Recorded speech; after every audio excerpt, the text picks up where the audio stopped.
Hello, veterinary friends. Welcome to the Veterinary Life Coach podcast. Today, I have a very special return guest for you.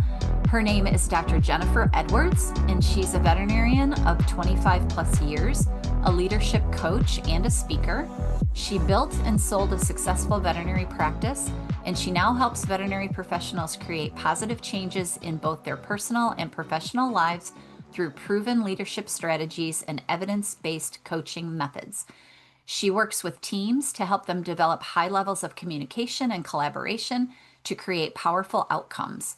She also serves as the Wellness Committee Chair for the new Hampshire Veterinary Medical Association, and I'm delighted to have her back. Welcome to the podcast, Jennifer.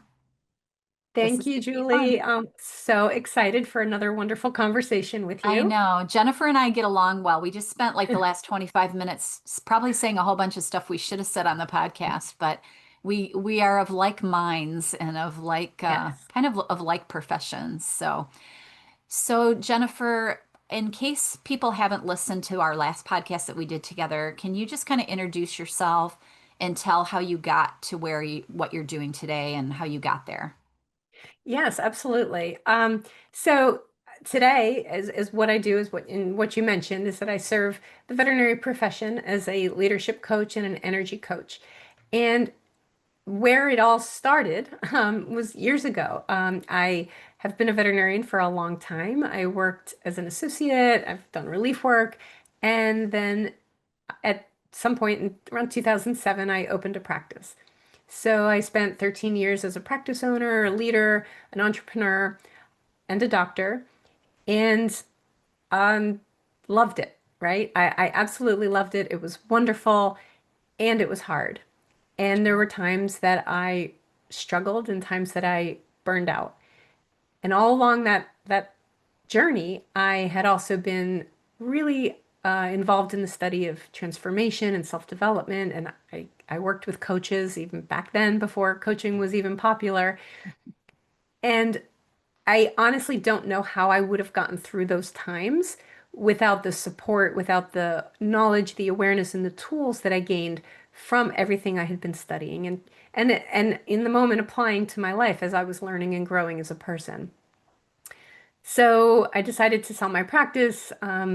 January of 2020, I sold. And, as I continued to do some practicing relief work, I decided to pursue coaching. And so I, got multiple certifications and ICF credentialing and all the fun things like that so that I can really powerfully bring my knowledge, my experience to others to help people who are where I was, just as people back then helped me. Right. And it's truly an honor. It's truly an honor. It's a wonderful profession. As you and I were just having this conversation, Yeah, we love it's it an so much. amazing, amazing profession, and it's so important. I mean, think about what we do, like who we are, both for people and for animals. Like it's critical, it's essential, and we need to find ways for people to have happiness and resilience and wellness inside of that work. It's So, critical and essential, but also difficult and hard and yep. challenging and all the words, right? Yes, Yeah, exactly. So here we are, helping people to get through and not right, just to get through, but to get through powerfully and right. happily. And thrive and make the Yes, money they want to make and have the life they want to have. absolutely. Yeah, along with vet med. Yeah. And as we were talking today about what we wanted to bring forth in this conversation, that kind of segues right in there, right? Because you and I both have a long career as practicing veterinarians Right. and both have a journey as practice owners, and we both sold our practices. Sure. And so, what can be difficult for people is the transition out. And even before the transition out, is do I want to get out? How do I give myself permission? What does that look like? And some of the surprise, I don't want to call them issues, but the surprise difficulties that come up within us after we do get out. And so, Right. I'm happy to have a more in-depth conversation about that today so that we can bring to others somewhat of what we went through and what we recognized in ourselves. Right, right. Because we both have a similar story around that. And I think when I'm coaching veterinarians, they sometimes think that because they're burned out and they feel stuck in this job, that if they just could do something else, that all the issues would go away. And Jennifer and I have both done that, moved away from veterinary medicine on some level, and can tell you for certain that a lot of other things can come up. It doesn't change, it doesn't change, take away all the stress that you're having while you're working because it brings up other things, other stresses. So, can you kind of talk about that, or if that's where we want to start? Y- Yeah, sure. And there's actually two parts of that that come to mind. One is that ev- in general, strong belief of mine, and I know you concur on this. Everything starts with us. Everything for us in our lives, how we want our lives to be, what we want to create, and how we want to experience every day has to start with us, Right, within ourselves, because you cannot look outward when we blame, when we complain, when we think that, well, once this thing or person changes, then I'll be happy. It doesn't work that way. So first of all, if a person is experiencing feeling stuck or feeling burned out or feeling dissatisfaction, the first step to before even making a decision about whether to leave is to do some work with yourself to help reconcile that. Because if that's not reconciled within you, then you're going to bring that with you to whatever else you do, whether it's at another practice or whether it's in something completely different. right, And then next thing you know, you're somewhere else with the same issues. So, step number one is to get clear on that so that if you do make the decision to leave veterinary medicine, that it is a conscious choice standing in a powerful place. And just to share one little anecdote from my history, back in 2015 is one of the first big moments of burnout that I recall for myself. And as I was crumpled up in a heap on my kitchen floor, and my 5-year-old daughter approaching, and my ex-husband telling me, you need to get up. You really don't want her to see you this way. And I was like, you're right. right. And I got myself up. I would have done anything in that moment to get rid of my practice, but I couldn't. I couldn't afford to close it. It wasn't sellable at that point. And I also knew I am not going to run away from this being in this state. That would be running away. I need to get things better. I need to get me better. And then once I'm in a good, happy, powerful place, then I can consciously choose, do I want this or not? So that would be the So did first. you know that? Like, did you intuitively know that that was the case, or did that knowledge that you have to fix you first come from the fact that you had been coached before and you kind of had knowledge of that? Or was that just something that you were like, oh, this is me, this is not the hospital? Kind of a combination of both, I would Okay. say. Now, in my moment of crisis, now remember, when we are in moments of crisis, is not when we are our best self. We're kind of in survival mode, right? And when Right, we are feeling like we need to survive, we'll do anything. If somebody had come along with a magic wand and said, I can zap this hospital away, you won't have any debt, you'll be free, I would have right, said yes. Now, that's not real life, so that didn't right, happen. But that crisis moment doesn't last forever. That lasted a few days. right. And then I started to, okay, I'm fine. Like I can You had handle to dig this. Like, yourself out of you it. start Yeah, you start yeah, to bring reason back to your state. right, And that's when I was able to start to see like, all right, this is not who I am. This is not how I function. I don't run away from things. Like, yes, I had a bad few days. And so that started to just occur to me naturally.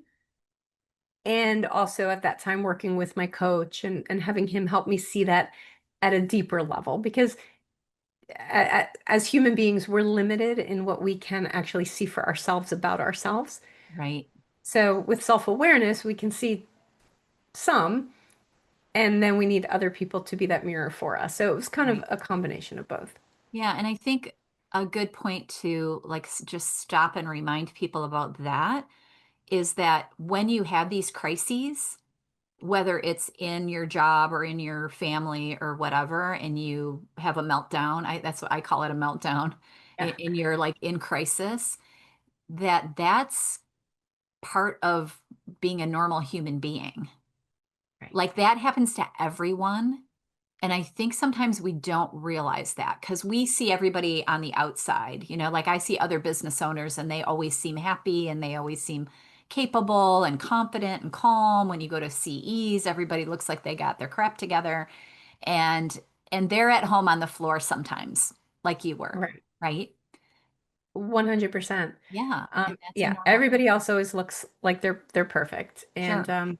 And right, like the moment of crisis, as horrible as it feels and how awful the experience is normal. It is a normal part. So it doesn't mean something's wrong or that something's wrong with you. A diagnosis. No. Right. And Right. that's also why, just, before we move on, just one point about that, why it's so critical to not make any major decisions when you're in that state. Right. And that means like if somebody could have zapped away my practice and I had said yes, I would have regretted it, Sure. right? So sometimes people do make very big decisions and sometimes like really bad decisions about, for their lives Right. when they're in that state. And it's so important to remember that not only is it normal, but it's always temporary. Right. It's always temporary. If you just ride it out, get some support from a coach, a friend, a therapist, anybody. Right. Sit there and cry. Sit there and feel like crap. It's okay. The Right. feelings are not going to hurt you. Just don't make any big decisions and don't take any action when you're in that state right there. Right, right. Other than taking care of yourself. That's the action you should Right. be taking. Is 100%. how do I Exactly. take care of this person that's in crisis? Yep. And in a loving way, because I think sometimes we beat ourselves up because we're such perfectionists. And it's like, well, if I'm on the floor in a puddle crying about my hospital or whatever, because I was there a few times where things were not going well, and I came home crying to my husband many times as a hospital owner. But at those times, all the more reason that you have to take care of yourself. Yes. And allowing yourself the gift of just being able to just be with whatever's there for you is one of the best ways to take care of yourself. So the little voice that, like you just said, we're so critical. Mhm. Yeah, we are. And so as you're experiencing whatever emotions, whatever meltdown, whatever defines a meltdown for you, that little voice in your head that's going, I can't believe you. You're so weak. Like, why are you letting them get to you? Like, you went to vet Right, school and now you want to right, quit and what a waste. And but like that voice, if that voice could shift to kindness and compassion, it's not going to take away the meltdown feeling. right, But when that voice is like I've done that to myself, like it's okay, Jen. It's okay that you feel this way. Like right, anybody would feel this way. This is normal. And right, when you can actually just bring some love and kindness to yourself in that moment, it is a game changer. And that's one of the biggest ways you can take care of yourself is to just allow yourself to be that without criticism and judgment and the lashings that we give ourselves is right. they're terrible. Yeah, allow yourself to be a human. Right. Yeah. Yeah. So this job that we have, and you and I have been through it, so we can say this, it is our definition of ourself for much of our life, right? Hmm. I wanted to be a veterinarian since I probably sixth grade is the farthest back I can remember, but maybe even before that. And we spend our whole life trying to achieve this. And it's a big thing, right? We get into vet school, that's a big celebration.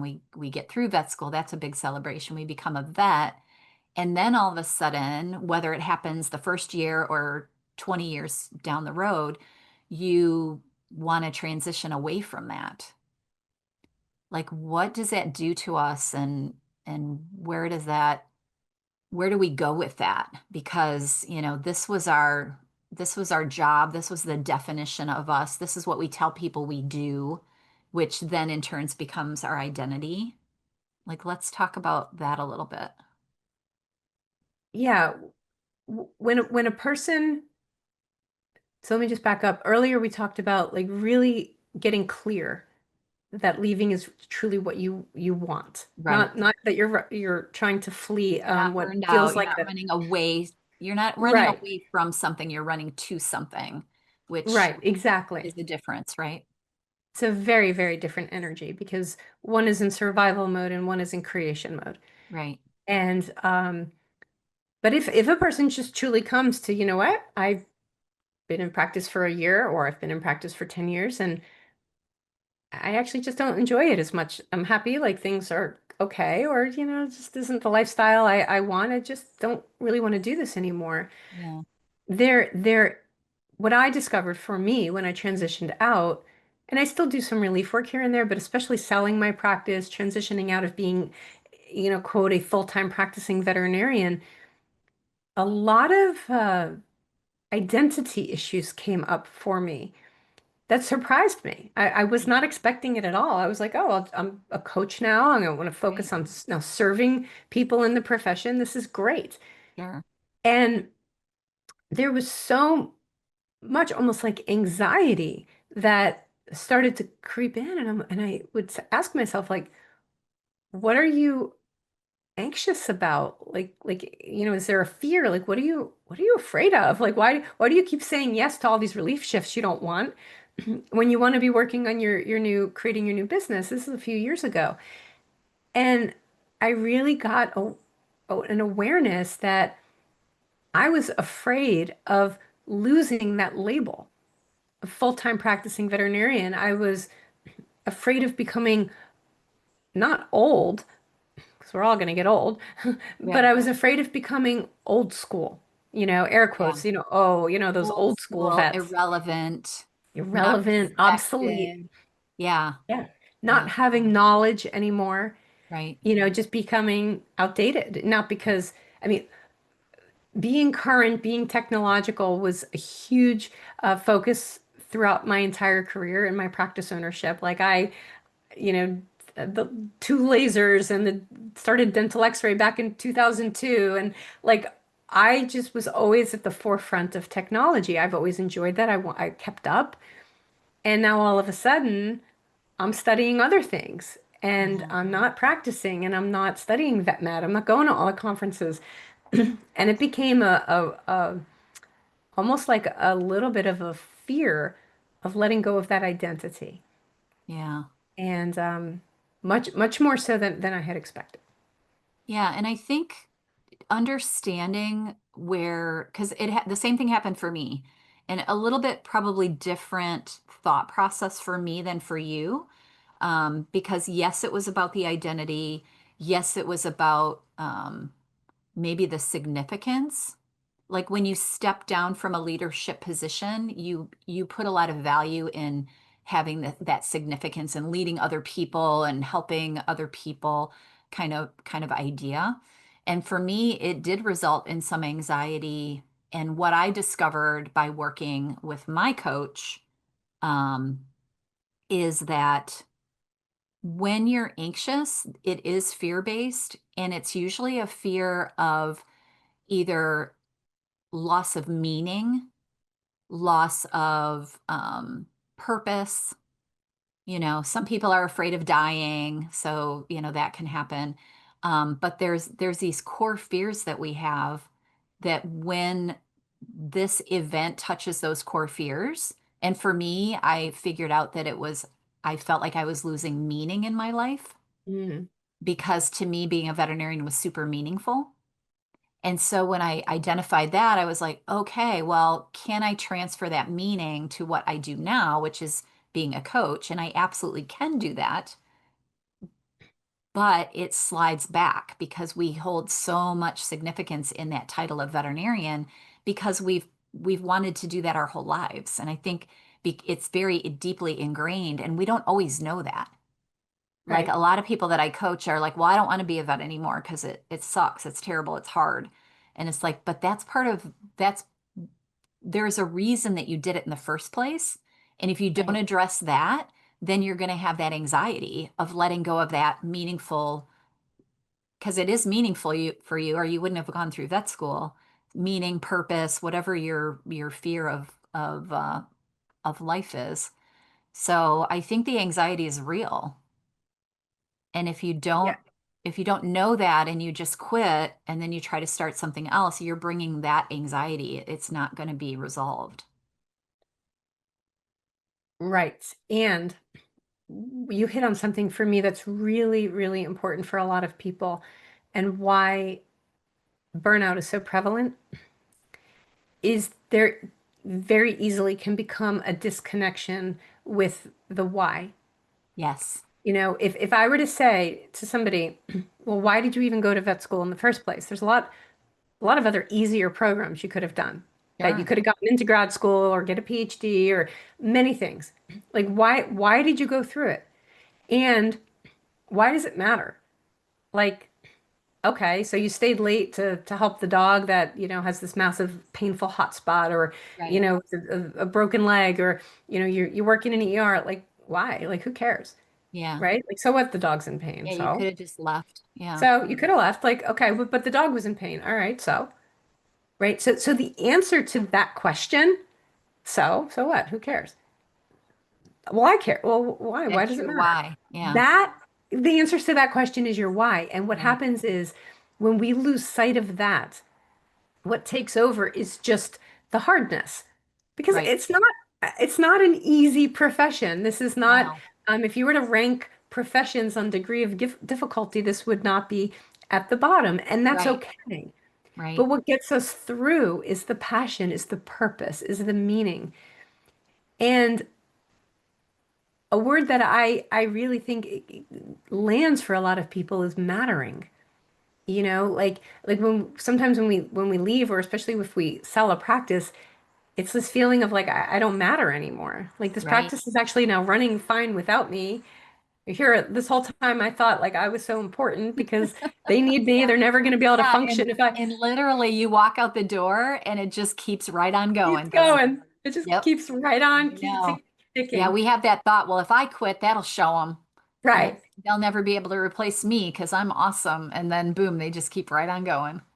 Right. Yeah. And in that, the important caveat to that is that also, however, can keep people in situations that they're not satisfied in longer because they feel guilty leaving, Yes. which ties into the whole permission piece, even in relationships, Right. especially when we're younger. How often, I remember high school, college, how often did I stay dating a guy that I didn't want to date anymore because I felt bad for him? Like, Like yeah. as if Didn't I want to was hurt the his end feelings. all, right? As if I was the end all be all. Like, how is he going to go on without me? Like, well, guess what? He's just fine.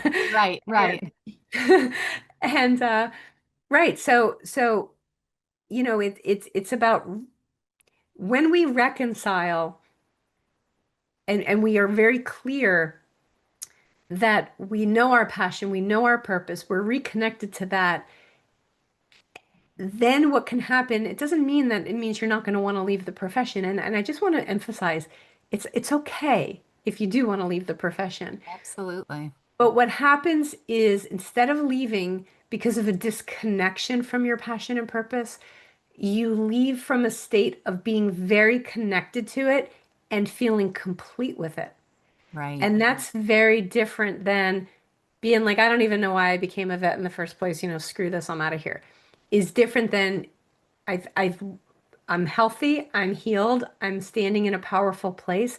I'm choosing that it's time for me to move on to maybe industry, maybe like we did coaching, maybe something being a stay-at-home mom, like anything that you choose to leave the profession for, and you're like, and I'm complete. Like right, I came, I did my thing. It was great. I made a difference. And now it's time for me to go make a difference somewhere else. right. And that's a very different place to be standing. Yeah. So what prevents us from getting there, do you think? Well, I think part of it is that disconnection and having the awareness that it is a disconnection and it may be gone. Like too, like that's the other part of it. Like it's it can be a disconnection and that you just need to find it again. And it may be gone because it's complete. And so there's this feeling of feeling lost. But if we can at least go back and remember what it was and what we did feel when What we we were had that looking passion for. and purpose, we can then say, okay, that's what it was. And again, from a powerful place, be like, and you know what? That's just not there for me anymore. Like, I'm just not called to do this anymore. And like, that is also okay Right. when it's conscious, right? When we have an awareness and we're not in survival mode, fleeing. And just to qualify, if you are in a situation that is not healthy for you or is very toxic, it is okay to flee. It is okay to walk away. Sure. We're talking bigger picture professional career choices here. Um, and as I shared with you earlier, I saw a statistic. The 2023 AVMA report said that 1 in 3 veterinarians have considered leaving the profession due to burnout and mental health strain, and that recent studies in general have showed that more than 40%, more than 40% of veterinarians are considering leaving before retirement. Yeah. That is huge. That is a It huge number is. of people that are going to be facing these choices and these issues that we're talking about. Right. Yeah. So then the question is, I guess, well, we kind of know why our profession struggles the way it does right now. I think there's a lot of factors. But I guess then how do we give ourselves permission to look at this and say, okay, so if I'm one of the 1 in 3 or I'm one of the 40%, how do I navigate this? And then how do I prepare for the idea that I could become anxious about it, that I don't now know what my identity is? Um, you kind of talked about that a little bit, but where do we go with 40%? Because that to me that's disturbing. Like that makes me Yeah, sad for our it, profession. it is. It is because guess what? The dogs and cats and horses and cows and all the other critters all still need help. Right. Like, that's And not the going away. people. Yeah, I And the think we people, forget that there's people attached and yep, how much of a impact we have on the people. right. Yeah. And the people have the same level of impact on us, which is, I think, part of what's Part contributing of to our burnout. problem. Yeah, because some of the shifts we've seen in society over the past Yeah, five to people 10 just aren't years. kind like they used to be. I mean, No. there was always mean people, but I think there's just more now. I think the internet has created a lot of monsters for us, and it's unfortunate. Well, I think that in the past there was a level of politeness that was expected. So even if somebody felt unkind, they would either keep it to themselves or at least they were somewhat polite or respectful in their unkindness. Right. And it seems that manners have kind of floated away. And Hmm. so with that, there's just free reign and the internet and social media. There's just this free reign to just spew upon other people your own garbage. Because when you're screaming and yelling at a professional, I don't care what it is, that's your own stuff. Yeah, that's That's your your own crap. problem. Yeah. Yeah. So that's a whole nother conversation. But how do we deal with that 40%? And how do we help that 40% to A, be making that choice powerfully, which if that was the case, probably it would be a lot less than 40%. Sure. And then how the percentage that still wants to leave, how they can be prepped for that. And honestly, it's each person, like we can't do that for other people.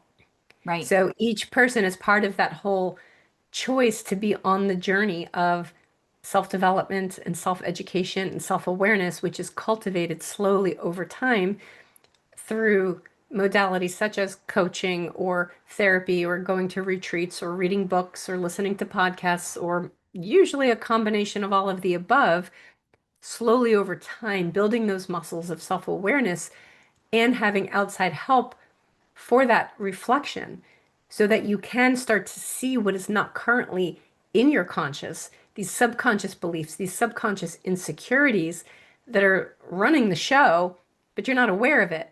And so people trying to navigate this with their mind, with what they're conscious of, they're missing the vast majority of what's actually driving their desire to leave, what's driving the trepidation about leaving, what's even driving the identity crisis after, if that's there.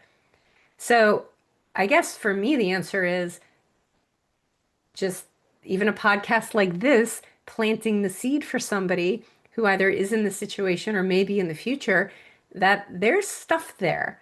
There just Right. is. If you're human, there's stuff there. Let's Right. just put it that way. And That's simple. you, you're right. And you can either choose to explore that with curiosity, not judgment, and get help in doing so, or not.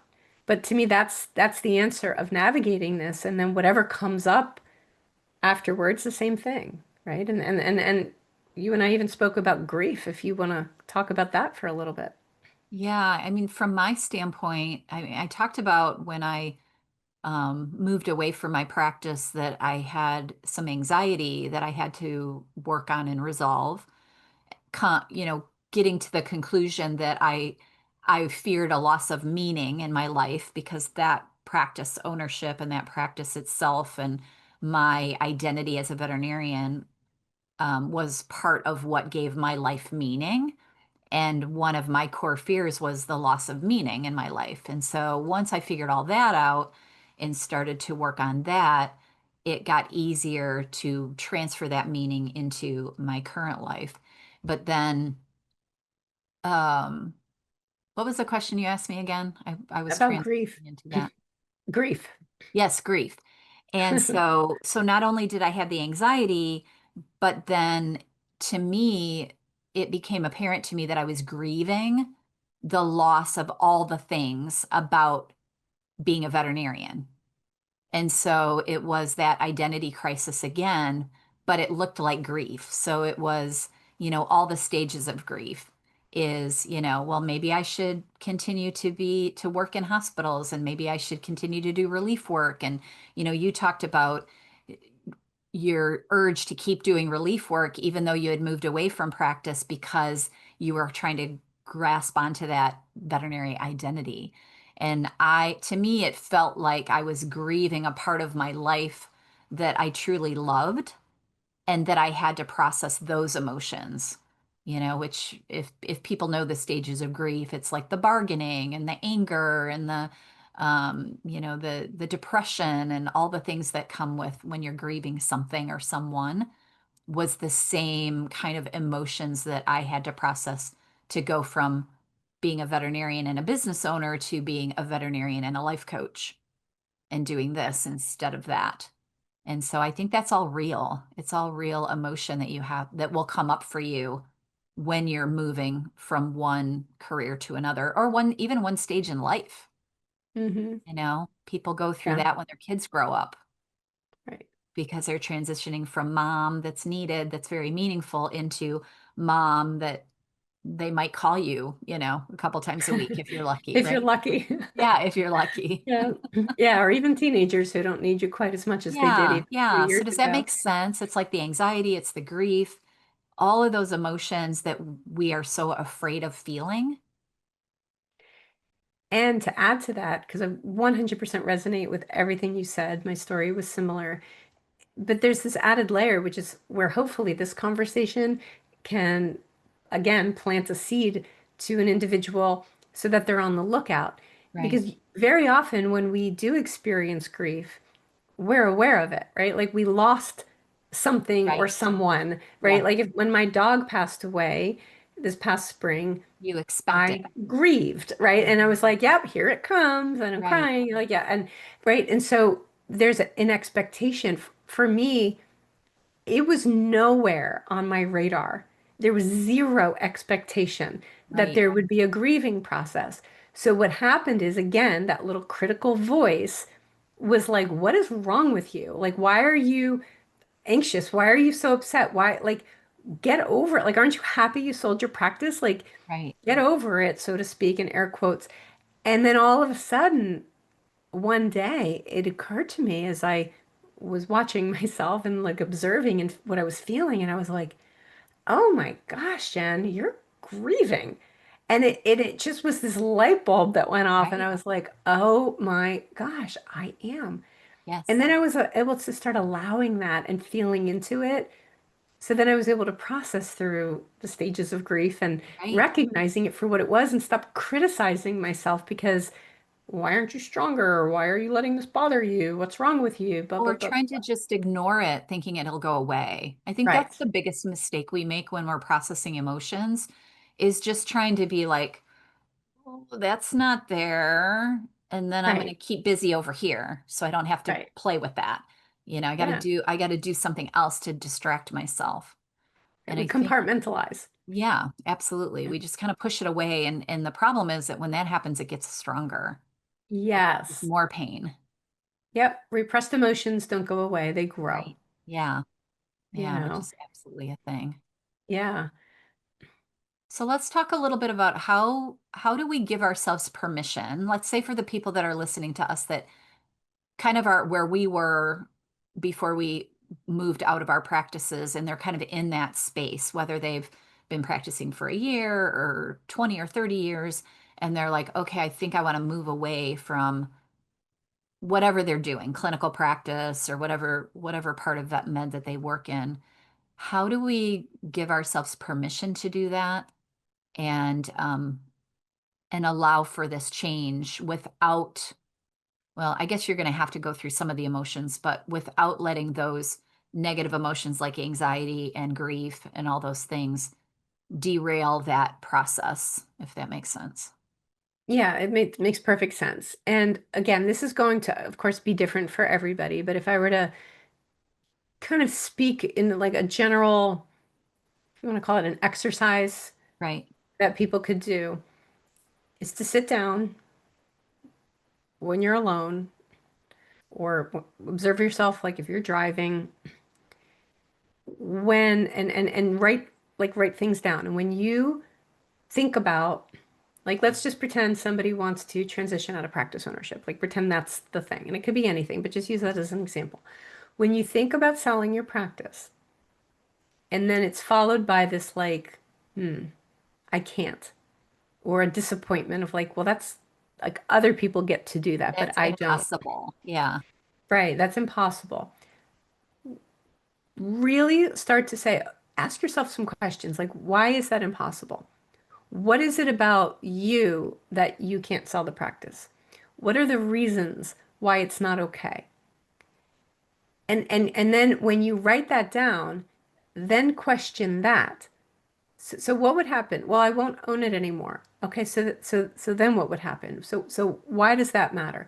And keep drilling down. One of the, honestly, one of the biggest fears I've seen in with some of my clients is that they won't have any place to take care of their own pets. That's a With the fear. big, big fear for a lot Yeah. of vets even doing relief work. Right. And so, okay, so then what? Well, I mean, I actually have friends that own practices. Okay. Or you could just pay for vet care if you had to, right? Like your Right. pets will get taken care of.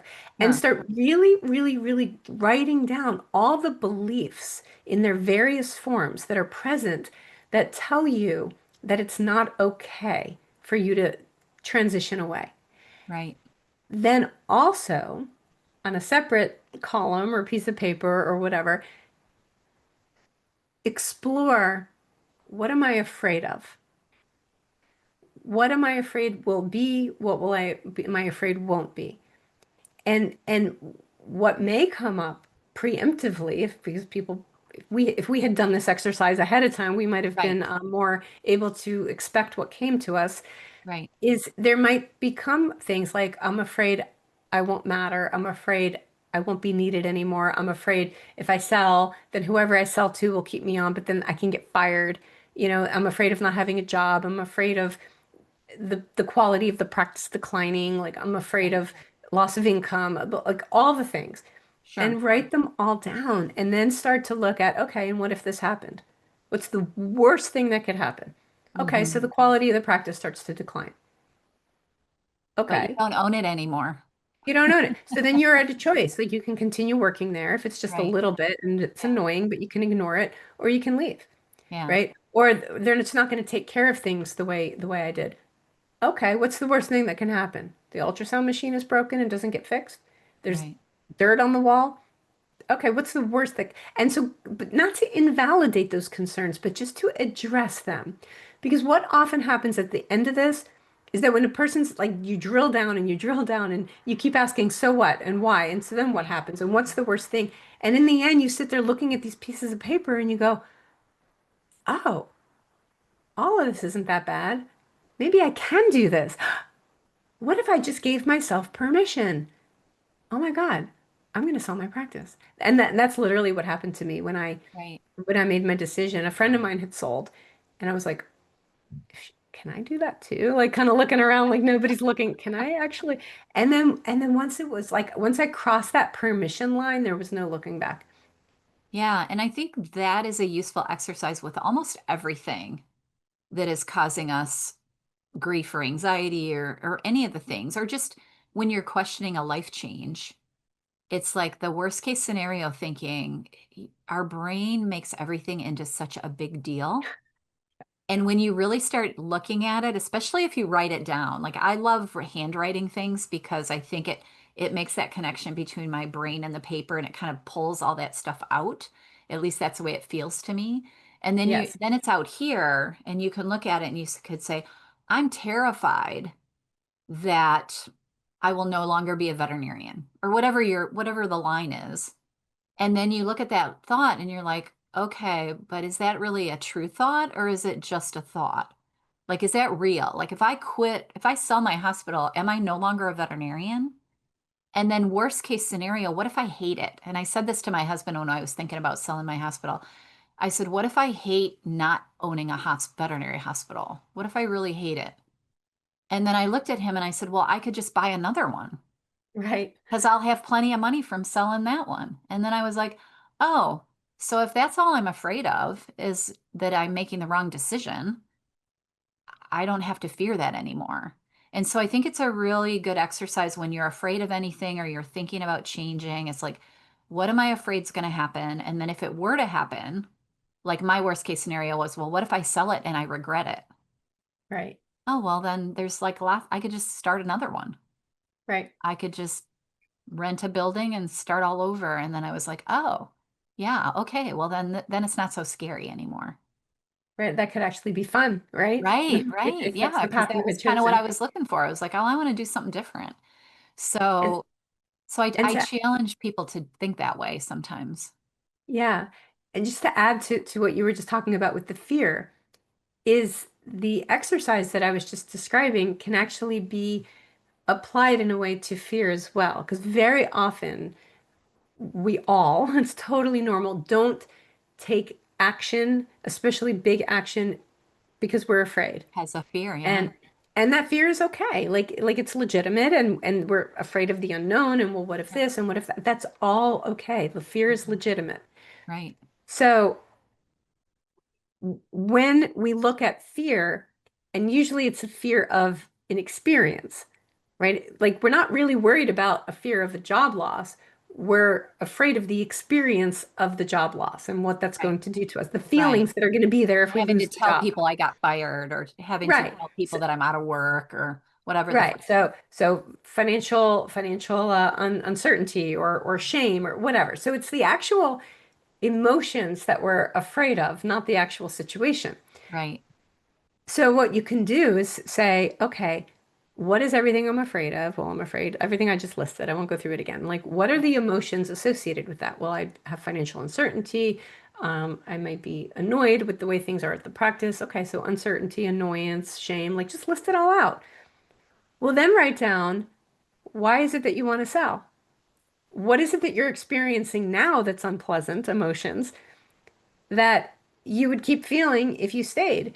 And now compare the two lists. Right. So you're going to stay in feeling X, Y, Z that you right now are not happy to avoid feeling some unpleasant emotions that will be temporary, that you can work through and create something new and not have them anymore. And so when Sure. you look at it like that, it's like you're willing to put up with this in order to not have that, and you don't even know how bad that is because you haven't even experienced it yet. Right. And that's where fear is tricky. Yeah. Fear acts like it's protecting you, but it's not. Well, and that's why a lot of people feel stuck where they're at because they have this fear that the next job is going to be worse, or what if I go into industry and I hate it and I want to practice again, or what if I go part-time and I don't have enough money? Like it's that what if, what if, what if, what if, but they're experiencing all those negative emotions now anyway. Right. Yeah, it's Like so fascinating. it's like the saying pick your hard, right? Right. Either way, you're Exactly. going to have some unpleasant emotions. Yeah. Pick. And also in life, life is not a direct line, right? It's a journey, it's a path, it's twisty and it's curvy. And so sometimes what happens is somebody leaves the practice, even if they're not an owner, they, as an associate, they just decide I'm not going to practice. They take a job in industry and they're like, "Ooh, I don't really like this. This isn't what I thought it was going to be. So maybe I'll go back into practice." And then all of a sudden you see an ad and you go and you meet another practice owner and you guys like become best friends and now you're working there. And this is like, oh my God, this is Love it. incredible. Yeah. But you never would have worked in that clinical practice if you hadn't left the other one to go temporarily take a job in industry that then Right. had you meet Bob, who introduced you to Susie, who then told you about Rachel and her practice, and now you're working with Rachel and your best friends. Right. So life flows, and when we can allow that and we don't have fear, we just trust that the next step is going to take us to the next step, and ultimately we end up where we need to be. Mm. We have the power to really create something amazing. I love that. I love that so much. So, did we miss anything that we should have said? Because I love that kind of feels like a wrap up Yeah. to me. Yeah. Does it to I you know. too? I think with that, we can put a period on the end of that. And this is just a really great conversation that anybody who is, or if anybody he knows of somebody who's considering transitioning out of the profession, to listen to this because they might end up staying, but staying in a much more empowered way, Right. or they might end up leaving and leaving in a much more empowered way. And that's the goal here. Right. Exactly. I love that. Leaving for the right reasons, I think is Yeah. all that the coaches want for you. Right. And to build the life that you want. Yep. Like Because my nobody has the power to do that but you. right, right. And to just realize that that fear is what keeps us from doing that. Yep. So, I love So then we that. feel stuck. Yeah, yeah, and you're never stuck. Nope. That's one of my favorite things. And like you can always mic drop and walk away from any situation. It might not be fun and comfortable, but you can always do it. Right. So when you stay, you're choosing to stay and work on yourself so then you can create what you want, which I really encourage people to do. Yep. Yeah, It's a game changer. And honestly, one last point, the fear idea applies to that too, because so many people don't work on themselves. They don't go talk to a therapist. They don't work with a coach. They don't resolve their childhood trauma or the issues that they just can't stop having problems with their team or with their partner because they're afraid. right, So again, what's the worst thing that can happen? You bring up an unpleasant emotion that makes you cry. Yeah, it feels like crap. I'm not gonna lie, it does. right. Okay. Yeah, But what are you experiencing now that day in and day out with not being able to create what you want or experience life the way you want?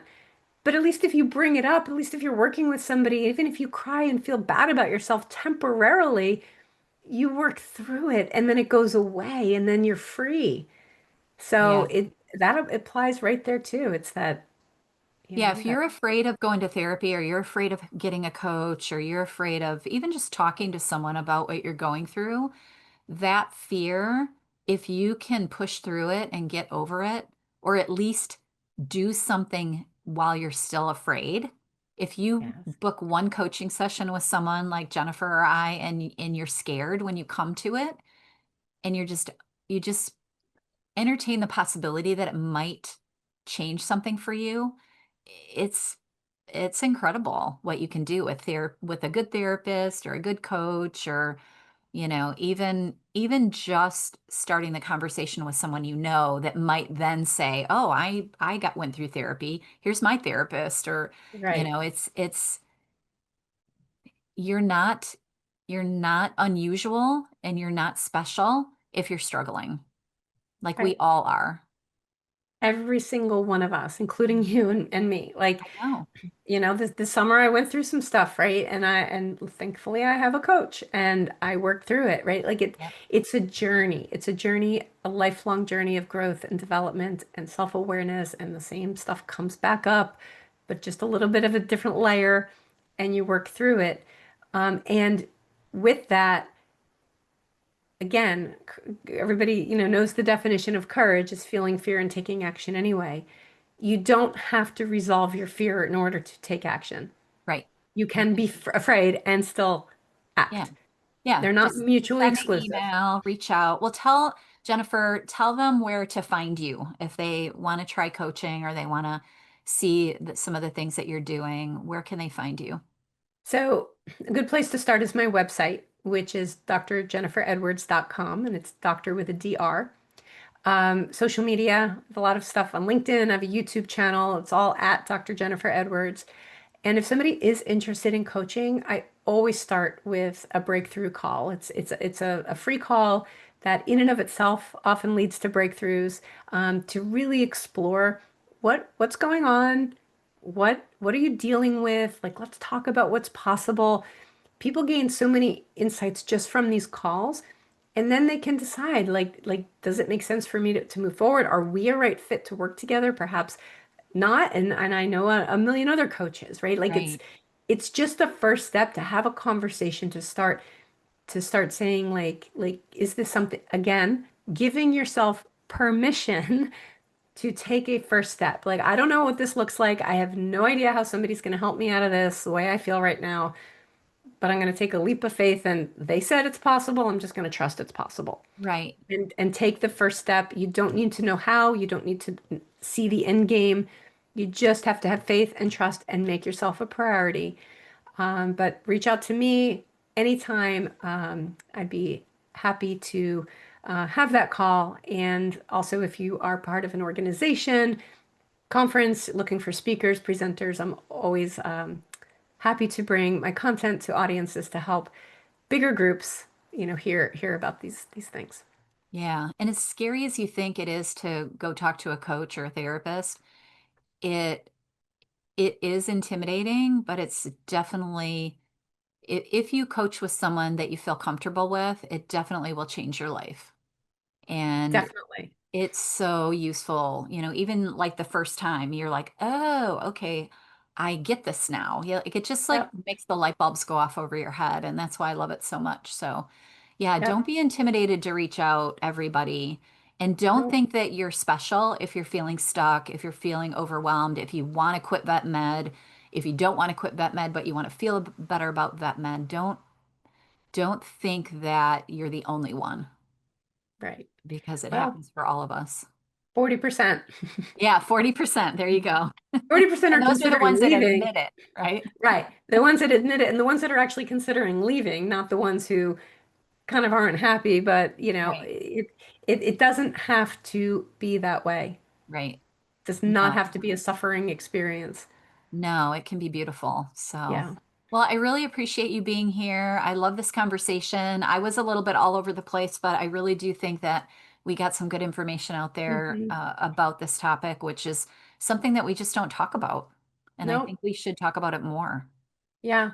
Mhm. Yeah. And I think just the empowerment, if people are going through a transition, and they're already set and it's already happening, just the empowerment of being prepared that things can come up. Grief, identity Yes. issues, feeling like a loss of purpose, passion, mattering, so that when it does, if it does, in whatever form, they can go, oh, and recognize it and address it versus being a little blindsided like we Suffering. were. Yeah, Yeah. exactly. Yeah. Absolutely. Well, thank you for having me. Yeah, thank Again, you so much for being awesome here. conversation. Yeah, it was really fun. All right, have a beautiful week, everyone. I'll see you next week. Bye.